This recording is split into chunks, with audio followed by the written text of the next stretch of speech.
Now a special report from Carol Evan Investigates. It's not right. Veterans saddled with medical debt The bill is over $1,200. they should not owe. So I was getting collection calls. Legitimate ER bills wrongly denied. Erroneously denying claim. And a whistleblower's confession about why. Is it faster to just deny? Always. A national scandal exposed. If it happened to me, I guarantee it's happening to thousands of veterans nationwide. Carol Evan Investigates. A pattern of denial. Thanks for joining us. I'm investigative reporter AJ Legault. This is a story of how veterans nationwide have been unfairly denied medical coverage they were promised. We've uncovered evidence that despite clear warnings about a broken system, our veterans have been saddled with medical debt they should not owe, potentially billions of dollars. Follow along as we begin our investigation with the discovery that the VA has been refusing to pay for hundreds of thousands of veterans' emergency room visits because, get this, they don't visit the VA often enough.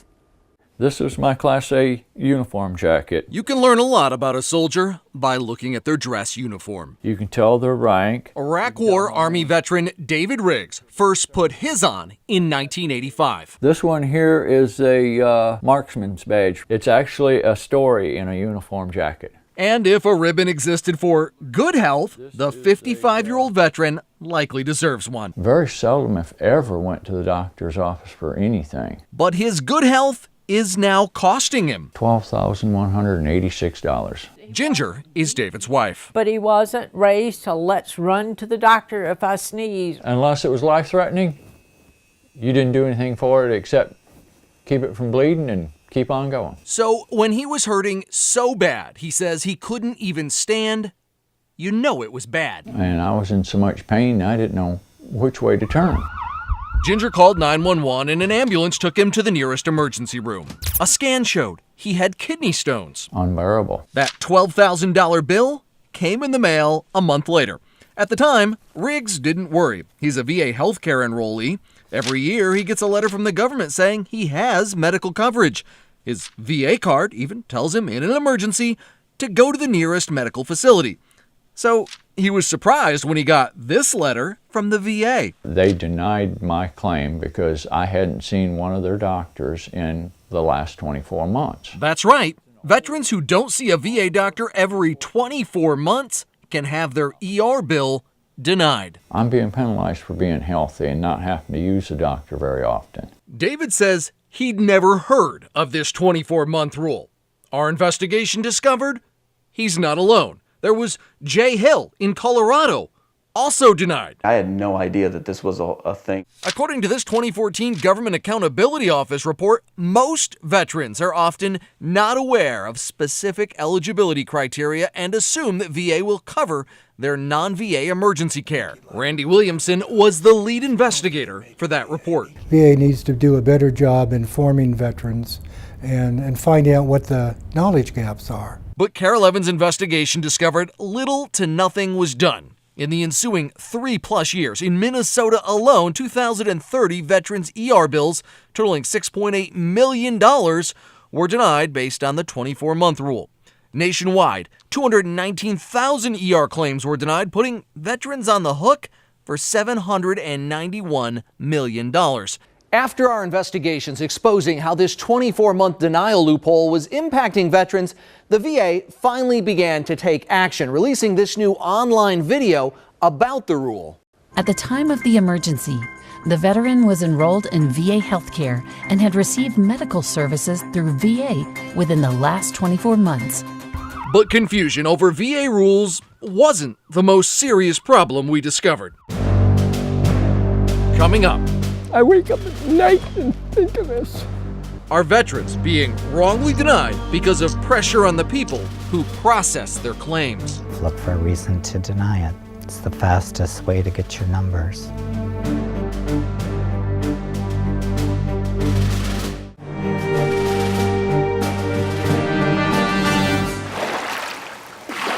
A tranquil existence on the shore of Lake Pokegama in northern Minnesota is how 78-year-old Army veteran Jerry Molwitz expected to spend his golden years. I don't want to destroy it by this type of Garbage. The garbage is medical bills Jerry says he should not owe. I don't deserve this. And a letter from the Department of Veterans Affairs saying claim denied. Treatment provided does not meet the prudent layperson's definition of an emergency. Drafted by Uncle Sam in the early 1960s, Jerry receives all of his medical care through the VA. But he had an emergency. A catheter he has, due to an enlarged prostate, got plugged. Well, I was half crazy with the pain. I was moaning and groaning. It was 8 o'clock at night, and the nearest VA hospital in St. Cloud was 140 miles away. And I needed help now. I mean, it hurt. My heart attack was nothing compared to that urinary retention. Jerry's wife rushed him to the Grand Rapids emergency room. The doctor said your urinary retention hurts as bad as a woman having a baby. I'm not a woman, but I told the doctor the pain I had was as tough as if I had triplets. Veterans who get their medical care from the VA can go to an outside hospital in an emergency, and the VA is supposed to pay the portion not covered by other insurance. But remember, the VA is trying to stick Jerry with a bill, claiming what he had was not even a true emergency. And I know what an emergency is. It isn't because you got a hangnail on your big toe. Jerry says maybe the VA should try reading how the U.S. Department of Health describes urinary retention as a potentially life-threatening medical condition that requires immediate emergency treatment. It hurts. What also hurts is the calls from debt collectors and the threat of a ruined credit rating.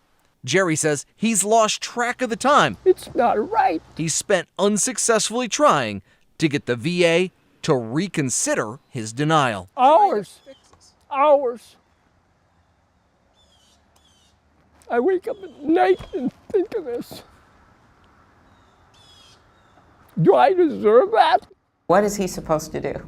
He has to go to the emergency room. Minnesota Senator Amy Klobuchar couldn't understand why Jerry was denied either.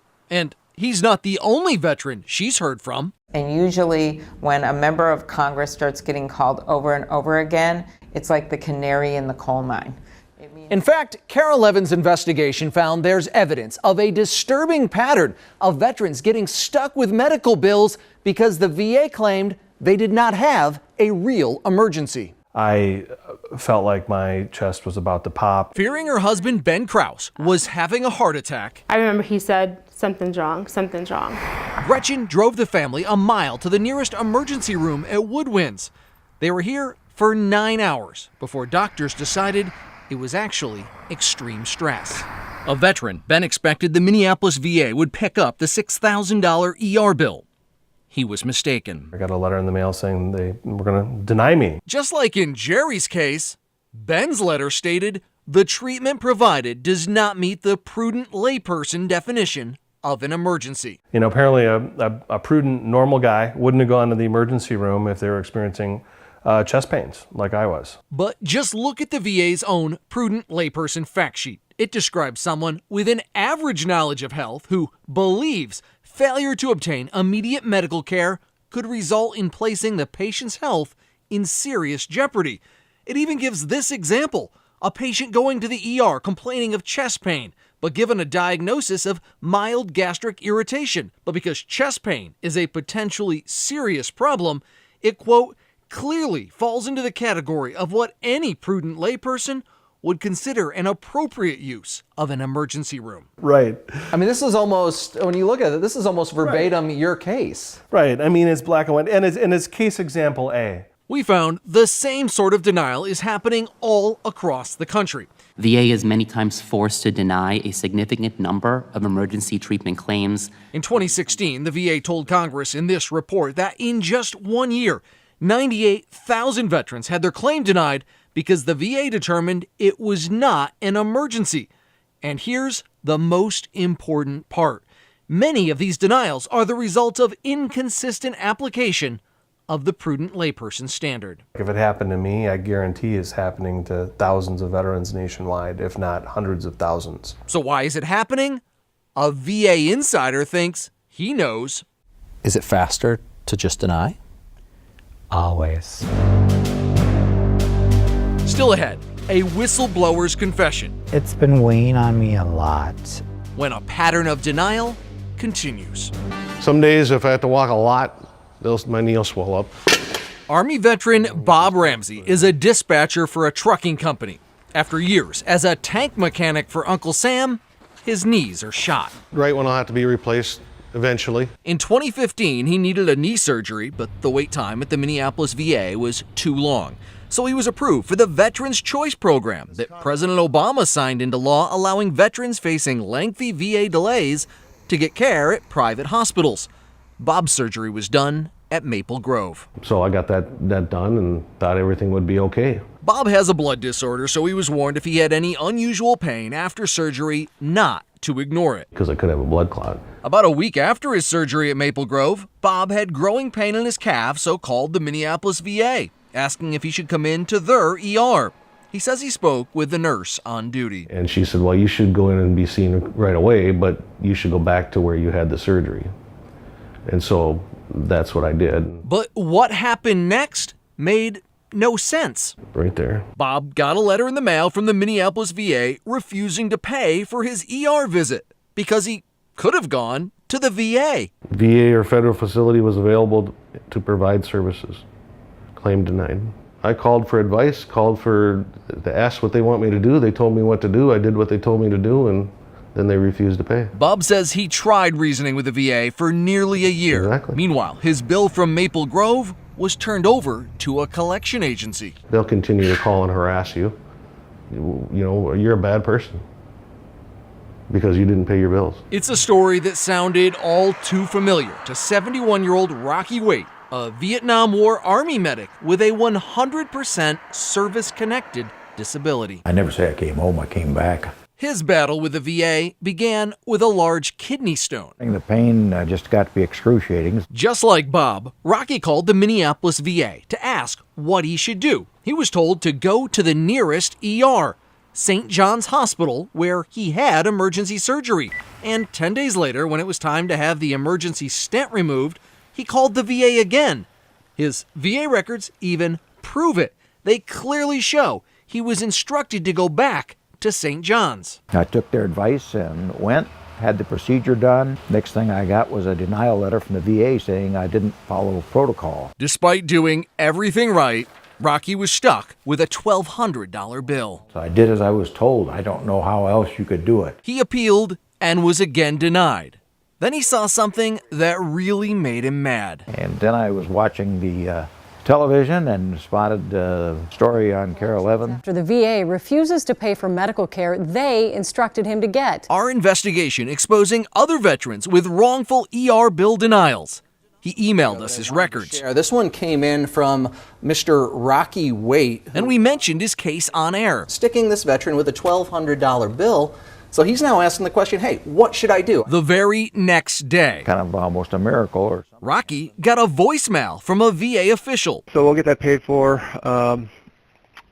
probably today. I'm sorry about the hassle you went through. If it hadn't been for KARE 11, I'd have still been fighting this battle, and it could go on for years with these people. And just one day after KARE 11 contacted the VA about Bob's denial, he too got a voicemail. So the ER emergent care claims will be processed today for payment. Bob wonders why it took a call from a reporter for the VA to do what's right. Yeah, that's bureaucracy. But none of the payment problems should have been news to officials here at VA headquarters. Turns out there have been warnings about it for years. Coming up, we found that basically VA was doing a very poor job. Early warnings from a government investigator and a whistleblower who witnessed it firsthand. We were told to pick and click and get them moving. A pattern of denial continues after the break. Some veterans were likely billed for care that VA should have paid for. It's 2014 and Government Accountability Office investigator Randy Williamson is testifying before Congress. It was pretty much a pattern of a lot of errors. Describing the GAO's findings that the Department of Veterans Affairs was mishandling emergency medical bill claims. We found that basically VA was doing a very poor job, and they were erroneously denying claims. His investigation found VA staffers breaking rules, leaving veterans financially liable for bills VA should have paid. 20% of the cases we looked at were wrong, were denied inappropriately. Is that an acceptable error rate? Heavens no, it's not. 20%'s not even close. Grand Rapids Clinic. Fast forward 3 years, and Carol Evans' investigation, I don't deserve this, was still finding the same problems. Whether the VA should pay this claim is black and white. In case The bill is over $1,200. after case I was getting collection calls. after case. Is the expectation that this issue was being fixed? That was the expectation. One of the fixes Williamson expected the VA to make: stop denying payments when the VA itself had pre-approved care at an outside hospital. But we documented it was still happening. Asked what they want me to do. They told me what to do. I did what they told me to do, and then they refused to pay. Another problem: clerks denying claims without required medical review. They were just denying it. Really? We knew the improper denials were happening a lot, but we didn't know how or why 3 years, until a VA whistleblower with a heavy conscience came forward. It's been weighing on me a lot. His name is Joe. He asked that we not use his last name. When we met him, he worked as a voucher examiner for the VA's Office of Community Care. That's the office that either approves or denies emergency treatment claims. A Minnesota veteran turned over to collections after He'd seen our reports and told us he believes there are a lot more veterans out there stuck with emergency medical bills the VA should have paid. You know for a 100% fact that there are claims being done incorrectly Yes. because you've done them incorrectly. Yes. An admission in direct conflict with Joe's own 2016 VA employee performance appraisal. In glowing terms, it claims he's an exceptional employee who's accurate an incredible 99% of the time. Is that true? Probably not. Joe says they don't really monitor errors. What they do track and focus on is how many claims examiners complete each hour. We are accountable for speed. And the faster you are, your performance goes up. So just how fast does the VA expect examiners like Joe to be when they go through a veteran's often complicated emergency medical bill claim? Joe's performance review spells it out. To get an exceptional employee rating, the target for handling claims like Ben and Bob's is 22 an hour. Let's do some math. If an examiner has 60 minutes to review 22 claims, that means, on average, less than 3 minutes spent reviewing each one. 3 minutes to determine whether it was a real emergency, service-connected, covered by other insurance, or if they should have gone to a VA hospital instead. We were told to pick and click and get them moving. Remember Randy Williamson's GAO report back in 2014? It found the same problem. VA management mainly focused on timeliness, not on making sure rules were correctly applied. Nobody was checking? Nobody was checking. And there's more at stake than veterans getting stuck with bills they don't owe. Fearing those bills, GAO found veterans putting their lives at risk by bypassing the closest emergency room to drive miles to the VA, including one vet with a gunshot wound. When his wife drove him to a veterans hospital 100 miles away rather than go to the nearest facility in the community. Why? Because the veteran thought that he would be on the hook for the bill. Are claims being denied unfairly because you and other claims examiners are not reading them thoroughly? Yes.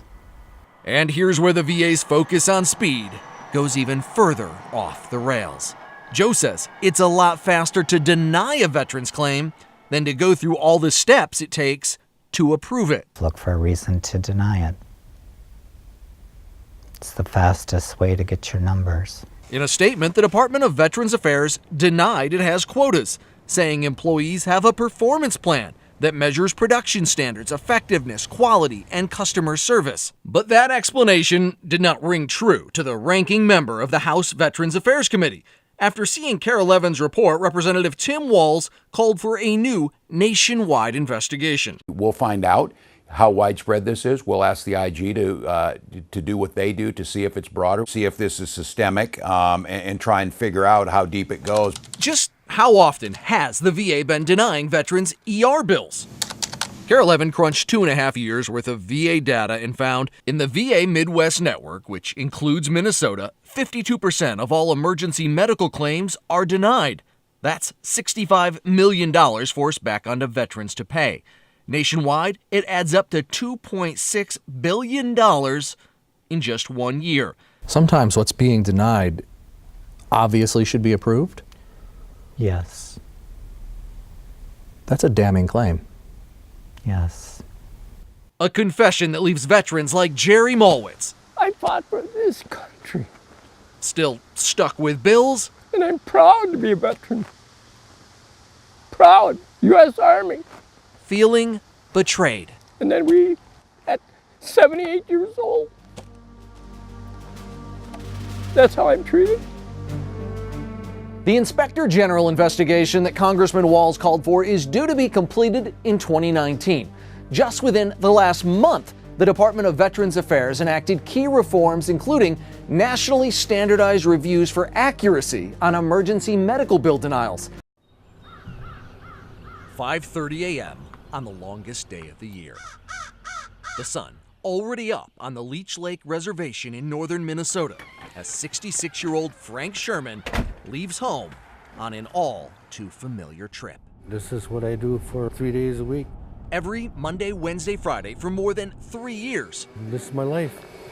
Frank has a date. I never missed a day here. With the dialysis machine. If I stop doing it, I ain't gonna be here no longer. The dialysis doing the job Frank's failing kidneys no longer can. Time is wasting. Dr. Jason Bidash was, until recently, Frank's nephrologist. He says the average lifespan of a dialysis patient is 5 years. Without a transplant, is this a death sentence? Yes. Frank was a sergeant in the Marine Corps. The VA lists his kidney problems as service-connected, likely caused by Camp Lejeune's contaminated water. But when it comes to putting Frank on the kidney transplant list, the VA has so far refused. So the whole thing just stunk. Hugh Quinn recently retired as Itasca County's Veterans Service Officer. Frank's transplant denial haunts him. Yep. Why? I don't want to see Frank die. Quinn reached out to KARE 11 about Frank's case. He'd been following our now 2-year investigation exposing deadly delays, dubious denials, and prohibitive travel requirements in the VA organ transplant program. A VA whistleblower claimed were costing lives. How many patients do you think unnecessarily died because of this system? Thousands. The reporting sparked Congress to write new legislation. This is, again, one of those things that's just smart, all in the interest of the best care for our veterans. And President Trump just last month signed reform measures into law as part of the VA Mission Act. It allows veterans to get transplants closer to home and gives more control to their primary care doctor. Yes. How the new law could affect Frank's case remains to be seen. But his primary care physician at Cass Lake Hospital, Dr. Becker, writes there is no valid reason for him not to be selected for a transplant. The Minneapolis VA's chief of nephrology referred to Frank as an average risk candidate for kidney transplant. Dr. Bidash concurs. I think that he would make a good transplant candidate. So why, in spite of those doctors' opinions, is Frank being denied a transplant?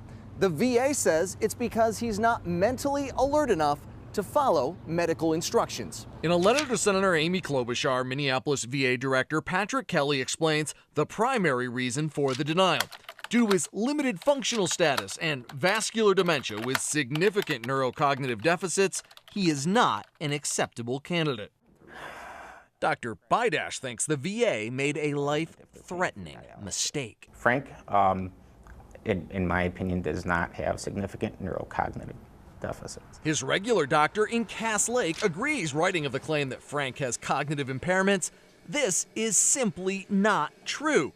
And Frank's Indian Health Services social worker writes he has an excellent memory. So we've got a great candidate for a kidney transplant. Get it done. Quit screwing around. So what's the basis of the VA's claim of severe neurocognitive deficits?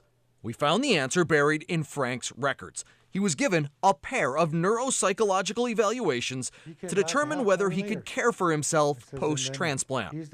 Frank failed. Saying that I can't remember things. Frank says he was asked to recall lists of words and names, but struggled because he doesn't read well since he grew up speaking Ojibwe.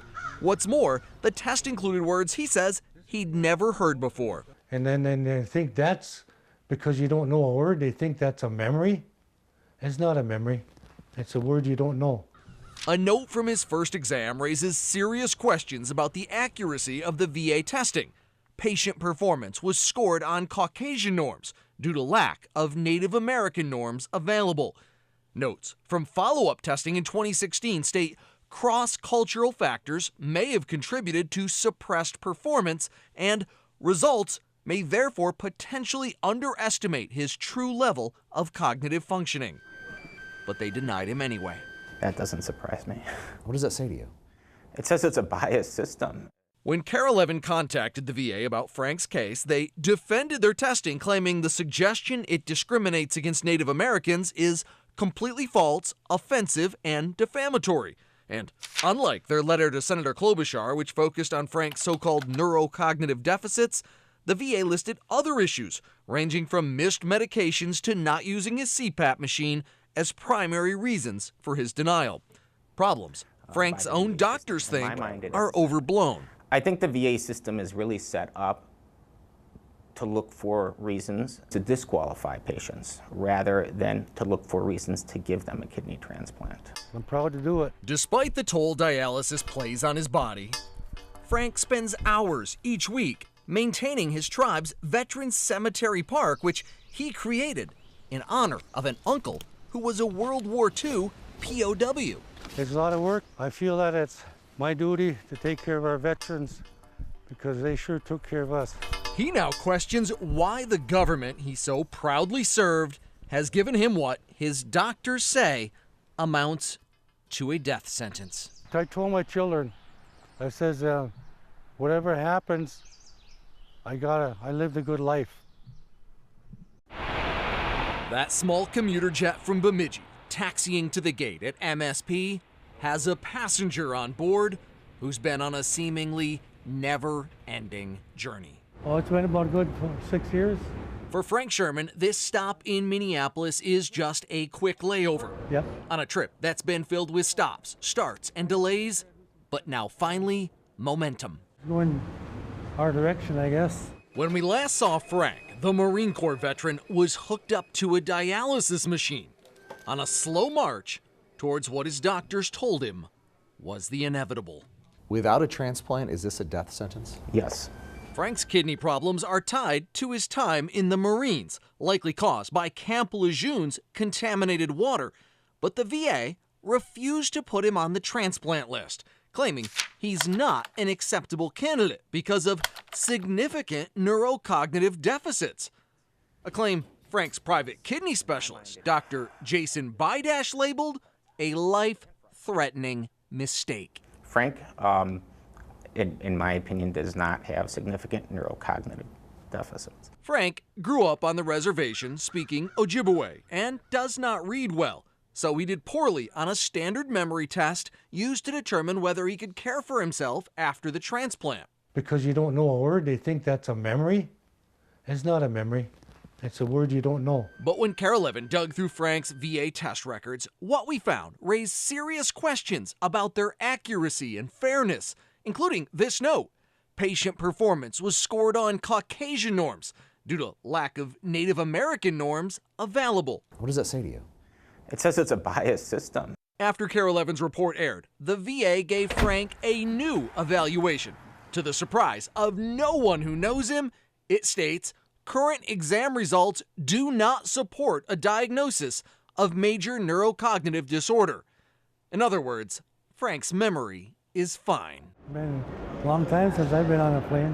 Which brings us back to the airport. The VA is now flying Frank and his daughter Jackie to their transplant facility in Pittsburgh for pre-transplant prep work. Mr. Sherman, thanks so much for flying with us and have a safe trip. Thank you. You're welcome. There's no guarantee of transplant, but after years of denial, Frank is finally headed in the right direction. I hope so.